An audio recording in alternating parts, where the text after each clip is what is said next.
चलिए यहाँ अब हम एक एग्जांपल के थ्रू देखते हैं कि डिस्टेंस और डिस्प्लेसमेंट में क्या फ़र्क है। लेकिन उससे पहले मैं आपको बताता हूँ जो मैंने कुछ देर पहले बात की थी, उसको मज़ीद एक्सप्लेनेशन कि समझिए आपकी इनिशियल पोजीशन है ओ, ठीक है जी।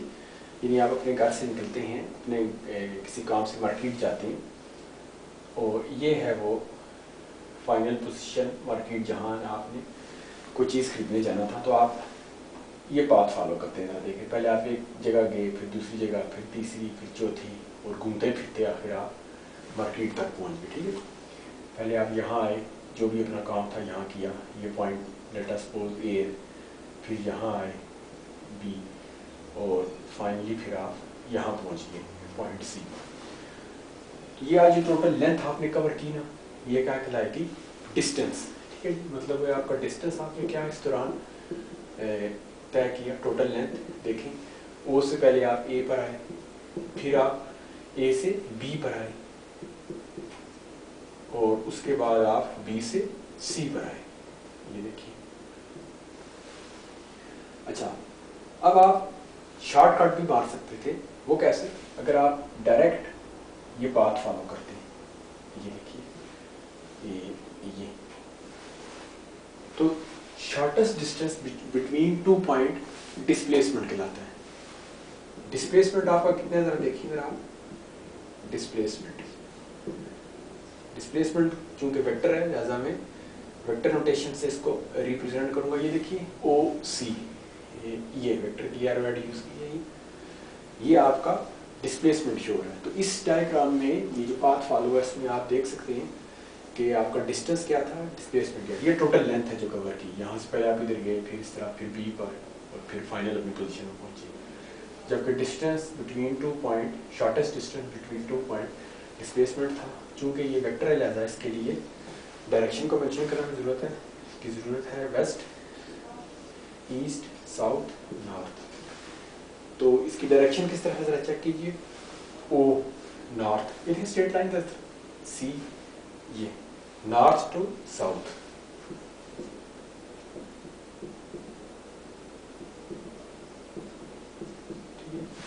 अब इसी चीज को एक मैं एग्जांपल के थ्रू आपको डिफरेंस का फर्क वाज़ेह करता हूँ, उससे आपको किसी किस्म की कंफ्यूजन नहीं रहेगी।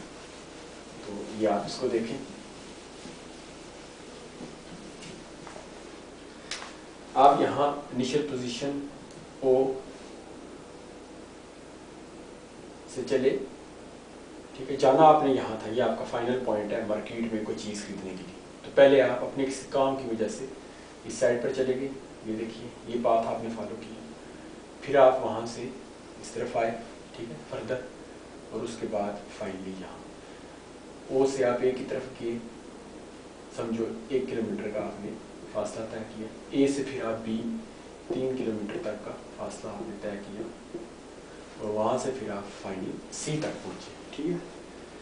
अच्छा, तो अब आप देखिए, ये रेक्टेंगुलर पाथ है, ये 1 किलोमीटर है, तो ज़ाहिर है ये भी इसके पैरेलल 1 किलोमीटर का फासला ही होगा।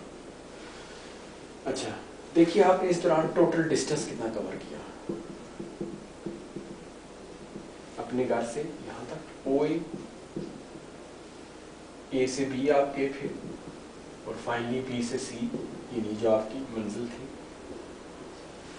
ओ से ए का फासला कितना है, देखिए 1 किलोमीटर, ए से बी का 3 किलोमीटर, और बी से सी का 1 किलोमीटर। तो टोटल लेंथ आपने कवर की, यानी डिस्टेंस कितना, 5 किलोमीटर का। अब मैंने जो डेफिनेशन आपको बताई थी उन पर गौर कीजिए। 5 किलोमीटर, ये 5 मैग्नीट्यूड है, किलोमीटर इसकी यूनिट। डायरेक्शन की जरूरत नहीं है फासले के लिए, लिहाजा ये स्केलर है। ये मैग्नीट्यूड, ये यूनिट। अब देखते हैं डिस्प्लेसमेंट क्या था। आप चाहते तो ये पाथ भी फॉलो कर सकते थे, जो कि शॉर्टकट है, ठीक है, distance between, shortest distance between two point. ये देखिए, ये पाथ अगर आप फॉलो करते तो आप जल्दी यहाँ पहुँच सकते थे। ये कितना है, जो रेक्टेंगुलर पाथ है, रेक्टेंगल बनी है, ये 3 किलोमीटर है, तो ज़ाहिर है ये भी 3 किलोमीटर बना। तो डिस्प्लेसमेंट आपका कितना है, वो सी वेक्टर है, वेक्टर नोटेशन यूज कीजिए। 3 किलोमीटर। डायरेक्शन क्या थी? वेक्टर के लिए ज़्यादा डायरेक्शन की जरूरत होती है, west east south, north and south.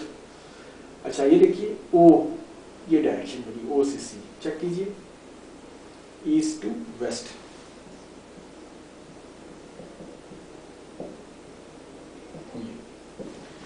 इस एग्जांपल में हमने, अब आपको किसी किस्म की कंफ्यूजन नहीं चाहिए, बिल्कुल वाजिया है कि डिस्प्लेसमेंट क्या होता है और वेक्टर डिस्प्लेसमेंट क्या होता है, डिस्टेंस क्या होता है। ये पाथ डिस्टेंस को रिप्रेजेंट कर रहा है, जबकि ये पाथ डिस्प्लेसमेंट को। Thank you.